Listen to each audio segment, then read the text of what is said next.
లలిత స్కందము కృష్ణమూలము సుఖాలాపాభిరామంబు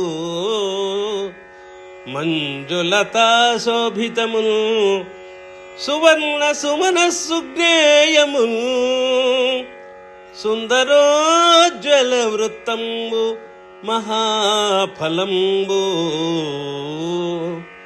విమల వ్యాసాల వాలంబునై వెలయు భాగవతాఖ్య కల్పతరు ఉర్విను సద్విజశ్రేయమై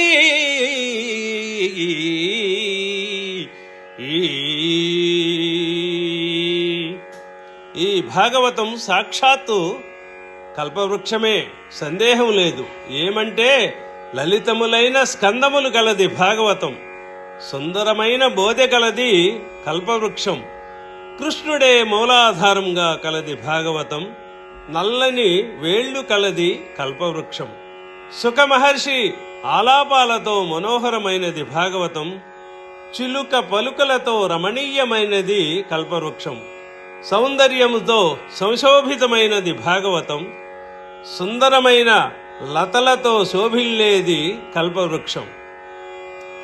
చదువుకున్న సహృదయులకు చక్కగా తెలుసుకోదగింది భాగవతం, మంచి రంగు గల పువ్వులతో గ్రహింపదగింది కల్పవృక్షం, సుందరము ఉజ్వలము అయిన ఇతివృత్తం గలది భాగవతం, సుందరము ఉజ్వలము అయిన గుండ్రని ఆకారము గలది కల్పవృక్షం, కైవల్య రూపమైన గొప్ప ప్రయోజనముతో కూడింది భాగవతం, పెద్ద పెద్ద పండ్లతో కూడింది కల్పవృక్షం, పవిత్రుడైన వ్యాసుల వారే ఆధారంగా కలది భాగవతం, స్వచ్ఛమైన వ్యాసంతో కూడిన పాదుగలది కల్పవృక్షం, ఉత్తములైన ద్విజులకు శ్రేయోదాయకమైనది భాగవతం, సుఖపిక శారీరకాది పక్షులకు శ్రేయస్కరమైనది కల్పవృక్షం.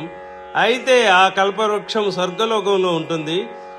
భాగవతం అనే ఈ కల్పవృక్షం ఈ భూలోకంలోనే విరాజిల్లటం విశేషం. ఇట్లు భాసిల్లెడు శ్రీ మహాభాగవత పురాణ పారిజాత పాదప సమాశ్రయమునను హరికరుణా విశేషమునను కృతార్థత్వము సిద్ధించనని బుద్ధి నెరింగి లేచి మరలి కొన్ని దినములకు నేక శిలానగరమునకు జనుదించి అందు కురు వృద్ధ బుధ బంధు జనానుజ్ఞాతుండనై. ఈ ప్రకారంగా ప్రకాశమానమైన భాగవత మహాపురాణమనే పారిజాత మహీజాన్ని సమాశ్రయించటం మూలాన, శ్రీహరి విశేషంగా అనుగ్రహించటం మూలాన నా జన్మ చరితార్థమైనదన్న సంగతి చక్కగా అర్థం చేసుకున్న నేను ఆ నదీ ప్రదేశం నుంచి కదలి కొన్నాళ్లకు ఏకశిలా నగరానికి తిరిగి వచ్చాను. అక్కడ గురువులు, వృద్ధులు, పండితులు, బంధువులు మొదలైన పెద్దల అనుజ్ఞ అందుకున్నాను అని భాగవత ప్రారంభంలో పోతన గారు విన్నవించుచున్నారు. శుభం భూయాత్. స్వస్తి.